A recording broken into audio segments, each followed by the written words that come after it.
కృష్ణ గారి కూడా మనం గుర్తించాలి. ఎందుకంటే అనేక అవరోధాలు, అవమానాలు, ఇబ్బందులు కూడా ఎదుర్కొని ఆ రోజున్న స్థానిక శాసనసభ్యుల దౌర్జన్యాల్ని తట్టుకొని జనసేన పార్టీ జెండా మోయడానికి ముందుకొచ్చి రాజానగరం నియోజకవర్గంలో అనేక కార్యక్రమాలు చేపట్టి పార్టీ బలోపేతం కోసం మన పార్టీ అధ్యక్షులు పవన్ కళ్యాణ్ గారి ఆశయ సాధన కోసం బలంగా నిలబడిన వ్యక్తి మన బలరామ కృష్ణ గారు. సో ప్రత్యేకంగా ఆయనకి ఇటువంటి సమావేశం ఏర్పాటు చేసిన ధన్యవాదాలు. కార్యక్రమం ప్రారంభించేటప్పుడే నేను అనుకున్నాను, మన పార్టీ అధ్యక్షులు పవన్ కళ్యాణ్ గారు ఏ విధంగా కోరుకుంటారంటే ముందుగా మన జన సైనికుల కుటుంబాన్ని మనం గౌరవించుకోవాలి. వాళ్ళు పాపం కష్టకాలంలో సమస్యని అధిగమించడానికి కోసం వాళ్ళు చేస్తున్న ఆ ప్రయత్నంలో మనందరం కూడా అండగా నిలబడాలి. సోదరుడు దుర్గేష్ గారు చెప్పారు, క్రియాశీలక సభ్యత్వం మొట్టమొదటి చెక్ 5 లక్షల రూపాయలది ఇచ్చాపురంలో ఇచ్చాం, శ్రీకాకుళం జిల్లాలో. అంటే ఒరిస్సా ఆంధ్రప్రదేశ్ బార్డర్లో ఉన్న గ్రామం. అక్కడి నుంచి ప్రారంభమైన ఈ ప్రస్థానం ప్రతి కుటుంబానికి ఎవరైతే కష్టాల్లో ఉంటారో వాళ్ళ ఇంటికి వెళ్ళి మన అందరం కూడా తోడుగా నిలబడాలి అనేది పవన్ కళ్యాణ్ గారి కోరిక. దాదాపు ఆ విధంగానే ఒక ప్రయత్నం చేశాం. అందులో ప్రత్యేకంగా మన జిల్లాలో ఇంటింటికి వెళ్ళి అందరినీ గౌరవించుకోగలిగే వాళ్ళం. కానీ ఒక్కొక్క సందర్భంలో ఇప్పుడు ప్రభుత్వంలో ఉన్నాం కాబట్టి పనితీరు ఒత్తిడిగా ఉంది కాబట్టి మనందరం కూడా వాళ్ళని ఈరోజు ఆహ్వానించాం ఈ కార్యక్రమానికి.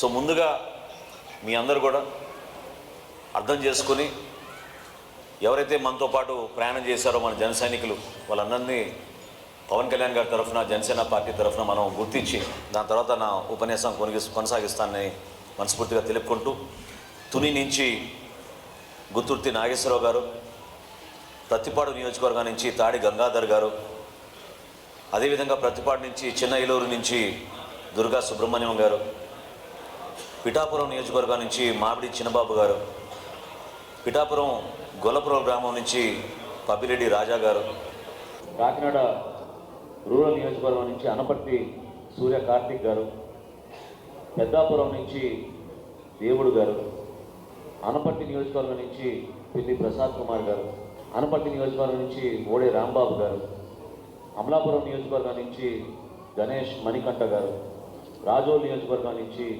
చిత్తల పద్మనాభం గారు, రాజోల్ నుంచి చిక్కల రంగారావు గారు, గన్నవరం నియోజకవర్గం నుంచి కొండబాబు గారు, కొత్తపేట నియోజకవర్గం నుంచి బండారు సతీష్ గారు, అదేవిధంగా ఈతకోట నుంచి చిన్న సత్యనారాయణ గారు, మండపేట నియోజకవర్గం నుంచి కొమ్మిశెట్టి వెంకటేష్ గారు, మండపేట నియోజకవర్గం కేదర్లంక నుంచి ఎర్రంశెట్టి కృష్ణ గారు, అదే నియోజకవర్గం నుంచి కేశవరం నుంచి కొండమూరి బ్రహ్మ గారు, రాజానగరం నియోజకవర్గం నుంచి విరాతి శ్రీనివాసరావు గారు, జగంపేట నియోజకవర్గం నుంచి గంగాధర్ గారు.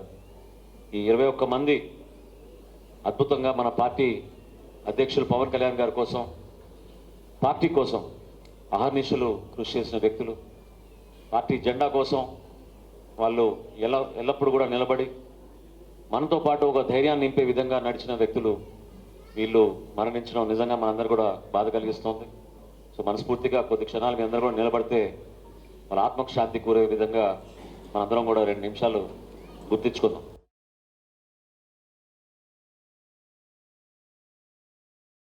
ధన్యవాదాలండి. మొదటి సంవత్సరం కోవిడ్ సందర్భంలో ప్రారంభించాల్సి వచ్చింది. రాష్ట్ర వ్యాప్తంగా 1,00,000 సభ్యత్వం దాటాలంటే ఆ రోజున ఇబ్బందికరమైన పరిస్థితులు.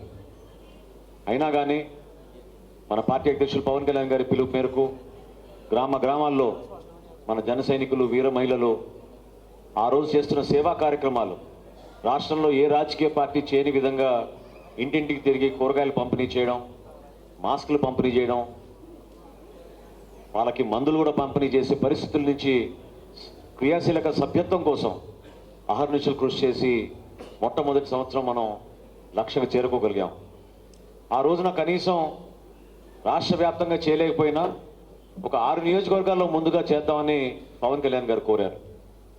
స్పందన చూసి ఏ విధంగా మన పార్టీ నాయకులు, కార్యకర్తలు ప్రత్యేకంగా నిలబడుతున్నారో దాన్ని బేరేజ్ వేసుకుని అప్పటి నుంచి ఇంకా పెంచుకుంటూ వెళ్దామనే నిర్ణయం తీసుకుని రాష్ట్ర వ్యాప్తంగా కూడా ఆ రోజు విస్తరించాం.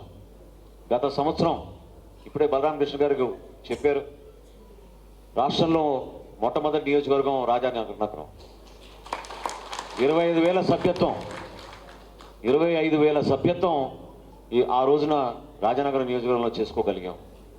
అంటే ఒక పట్టుదల, ఒక నమ్మకం, పార్టీ అధ్యక్షులు పవన్ కళ్యాణ్ గారి పిలుపు మేరకు ప్రజల్లోకి మన పార్టీని తీసుకెళ్లాలని అహర్నిశలు కృషి చేసిన వ్యక్తులు చాలామంది మన రాష్ట్రంలో ఉన్నారు. ఒక్కోసారి నిజంగా ఆశ్చర్యం కలిగిస్తుంది. అంటే ఇందాక ఉదయ్ శ్రీనివాస్ గారు ఏ విధంగా చెప్పారో, ఒక మధ్యతరగతి నుంచి అటువంటి కుటుంబం నుంచి వచ్చి రాజకీయాల్లో ప్రవేశపెట్టడం కాకుండా కొత్త నాయకత్వం పెంచడానికి కోసం పవన్ కళ్యాణ్ గారు పార్టీని స్థాపించారు. 2014లో ఆ రోజున పవన్ కళ్యాణ్ గారు పార్టీ స్థాపించినప్పుడు అనేక అనుమానాలు, అవమానాలు, ప్రశ్నలు కూడా. అసలు నిజంగానే పార్టీ నడపగలుగుతారా? గతంలో జరిగిన అనుభవాన్ని అందరూ గుర్తు తెచ్చుకుని ఇది ఎక్కువ రోజులు ఉండదు ఈ పార్టీ అనే భావన కూడా చాలామంది వ్యక్తపరిచిన రోజుల నుంచి అంచెలంచెలుగా ప్రతి సందర్భాల్లో అవమానాలు తట్టుకుని వ్యక్తిగత విమర్శలు కూడా ఆయన ఎదుర్కొని రాష్ట్ర ప్రజలకి అంకిత భావంతో పని నాయకులు మన పవన్ కళ్యాణ్ గారు. నా ప్రయాణంలో జనసేన పార్టీలో 2018 నుంచి ఎక్కడ చూసినా కూడా నేను ఇప్పుడే ఉదయ్ శ్రీనివాస్ గారికి చెప్తున్నాను, ఏ గ్రామంలో ఏ జిల్లాలో వెళ్ళినా సరే జన సైనికుల అభిమానం ఎవరితో కూడా పోల్చుకోలేము. మనస్ఫూర్తిగా అభిమానం ఇస్తారు. ఒక ఆలోచన, ఒక విధానం, ఒక నిబద్ధత, నిజాయితీగా మెలగాలి సమాజంలో. మన పార్టీ అధ్యక్షులు పవన్ కళ్యాణ్ గారి పిలుపు మేరకు మనం కష్టపడి పనిచేయాలని పదే పదే వాళ్ళు ఒకే ఆలోచనతోటి ముందుకు అడుగేస్తూ ఉంటారు. పదవుల కోసం కాదు, ఎలక్షన్ల కోసం కాదు, రాష్ట్రం కోసం, సమాజం కోసం, మార్పు కోసం ప్రశ్నించే మనస్తత్వం మీలో రావాలని ఎంత కష్టపడ్డారో పవన్ కళ్యాణ్ గారు దాన్ని నిలబెట్టుకునే బాధ్యత మా అందరిపైన ఉంది. ఈ రోజున ఈరోజు ఎమ్మెల్యేగా ఎన్నుకున్నాం, ఎంపీగా ఎన్నుకున్నాం.